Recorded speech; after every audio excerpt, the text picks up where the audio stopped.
santet, santet, santet.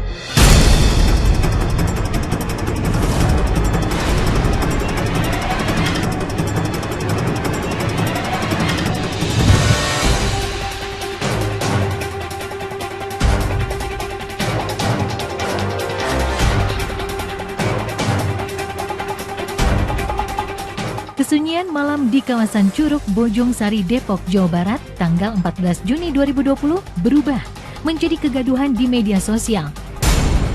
Saat sebuah benda menyerupai bola api berukuran cukup besar, melintas di angkasa dan berhasil diabadikan seseorang, sembari berteriak bola api itu sebagai santet. Lantas, seperti apa fakta mencengangkan yang berhasil diungkap penelusuran tim status selebritis? Bagaimana pula tanggapan Lembaga Penerbangan dan Antariksa Nasional? Kalau bola api, kalau orang dulu bilangnya ada yang ngirimin santet. Tapi kalau sekarang kan zaman modern, nggak mungkin, mungkin kembang api kali jatuh itu. Kali. Kejadian bola api yang jatuh di Depok, ya serem ya, itu mistis juga. Tapi ya percaya nggak percaya. Nah, kalau kami periksa, memang tidak ada sampah antariksa yang melintas. Artinya kalau seandainya memang itu dari antariksa, maka itu adalah fireball. Allahualam sih sebetulnya kalau melihat kejadian-kejadian seperti itu, kalau saya sebagai umat muslim juga mempercayai hal-hal gaib. Tapi ya balik lagi, kalau emang itu sifatnya lebih ke burukan sih, lebih baik banyak-banyak istighfar.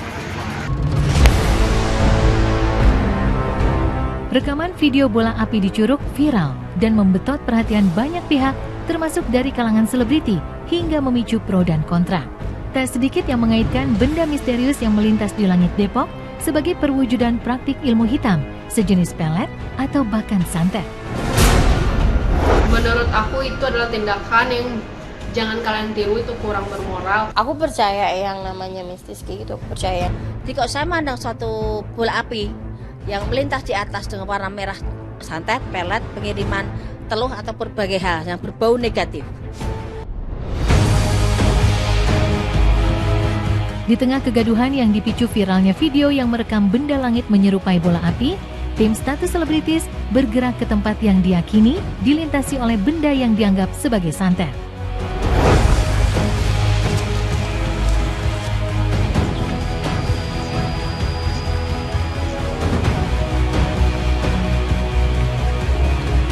Itu nggak aneh, artinya beda ya dengan kalau mungkin zaman terdahulu, itu zaman-zaman nenek kita yang dulu itu mungkin bola apinya seperti apa, kalau ini kayak nyata seperti buatan.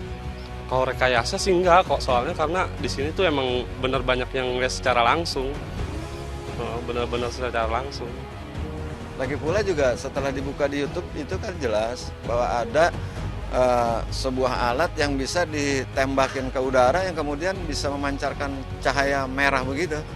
Sampai seperti kayak pancaran cerita di masa lalu Merah Delima gitu ya. Tapi kalau yang di sini emang belakang sini, nampaknya dari sini sih nggak jauh dari sini. Kalau itu saya sebutnya flare gun, karena ada asapnya yang jatuh ke bawah, jadi jatuhnya pelan banget. Karena kita udah pernah ngelakuinnya sebelumnya gitu.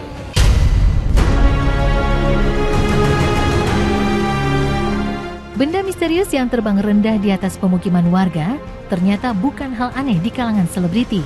Faktanya, dari pesinetron Betari Ayu, Mario, hingga komedian Mpok Alpa pernah melihat dengan mata kepala sendiri. Gue sempat ngeliat dulu. Jadi kalau bola santet itu kan dia terbang sebenarnya. Begitu, nggak turun begini. Dia kayak keliling gitu, kayak nyari rumah. Tahu gue sih begitu ya. Dulu pernah waktu itu ibu saya lihat di Bali. Jadi kayak bener-bener ada itu bola apinya, bener-bener kelihatan di depan mata itu di Bali.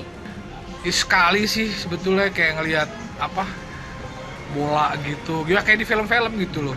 Setelah akhirnya itu dikait-kaitan sama hal-hal supranatural ya gimana ya ngomongnya ya 50-50 sih. Fenomena benda misterius di angkasa tak hanya terjadi di Curug, Depok, Jawa Barat. Di kawasan Pilbara, Australia Barat, benda aneh menggurat langit bergerak cepat, memendarkan cahaya terang berwarna kehijauan, juga sempat terekam kamera. Maraknya fenomena misterius yang terjadi di angkasa dimaknai beberapa pihak sebagai isyarat akhir zaman. Jadi menurut saya sih itu bukan tanda-tanda akhir zaman gitu, dan sampai sekarang kayak nggak ada isu aneh-aneh gitu. Dikit-dikit dikait-kaitkan dengan akhir zaman, dikit-dikit dikaitkan dengan akhir zaman, itu cuma bola api, enggak lah. Kemungkinan besar saya kira adalah fireball atau bola api. Nah, sementara yang terekam oleh kamera dan yang diberitakan di situ itu merupakan bola api, yaitu bongkahan batu yang barangkali ukurannya di bawah 1 meter.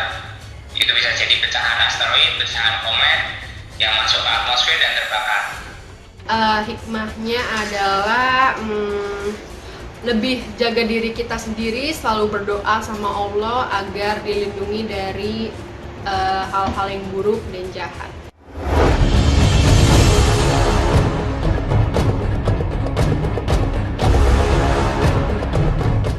Sementara itu, hari pertama sholat Jumat berjamaah di masa transisi menuju kondisi yang disebut new normal pada tanggal 19 Juni kemarin diwarnai kegaduhan lantaran adanya pro dan kontra terhadap maklumat Dewan Masjid Indonesia yang menghimbau pengurus masjid menggelar sholat Jumat 2 gelombang dengan mengacu pada aturan ganjil genap, angka terakhir nomor ponsel masing-masing jamaah.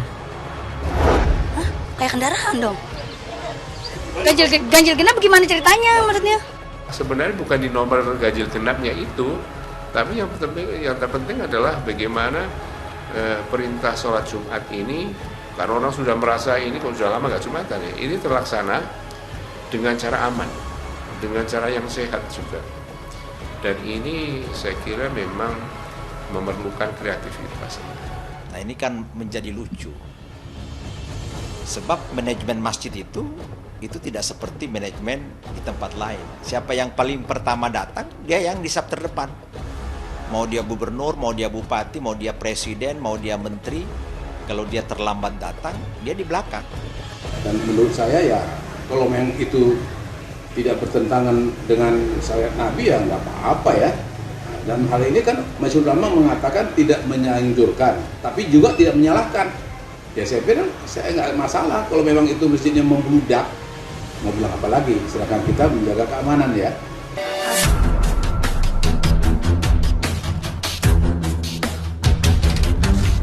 Pro dan kontra sholat Jumat di masjid berdasarkan aturan ganjil genap tampaknya semakin runyam karena pihak Majelis Ulama Indonesia meminta surat edaran DMI dicabut karena berpotensi membingungkan masyarakat.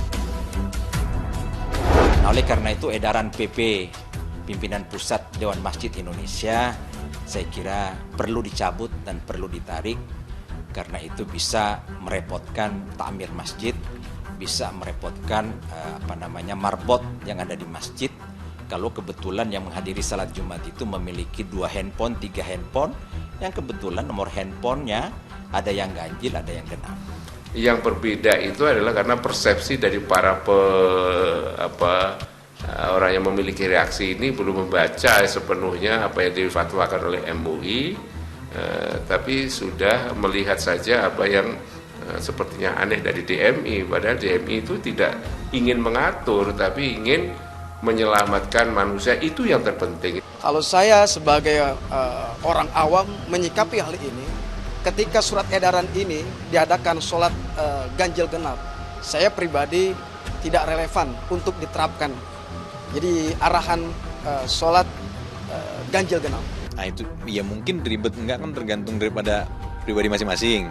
Alhamdulillah aku belum pernah dapat yang begitu gitu. Jadi emang masjid di komplek rumah tuh emang besar karena emang dia nyatu sama sekolah dan memang anak sekolahnya lagi nggak sekolah gitu. Jadi ya emang kebagian masjidnya alhamdulillah yang nggak seperti itu gitu.